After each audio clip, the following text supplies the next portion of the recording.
আসসালামু আলাইকুম। আমি ঘরের ভিতরে চৌকির উপরে শোয়া। অনেক অসুস্থ আমি, আর অনেক জ্বর।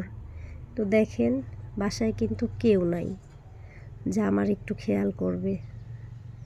কিন্তু আমি নিজে দেখতেছি, এর জন্য আপনাদের একটু দেখাইতেছি। দেখেন, আমি যখনই অসুস্থ থাকি সবসময় হানি আইসা আমার পাশে এরকম বসে থাকে। এখানে এই যে আমি ঘুমানো, এই যে আমার মাথার কাছে হানি, দেখছেন? ও সব সময় আমি অসুস্থ হয়ে গেলে আমার পাশে এরকম বইসা থাকে, পার উপরে যাইয়া ঘুমাই থাকে, মানে আমার কাছে সবসময় থাকার চেষ্টা করে।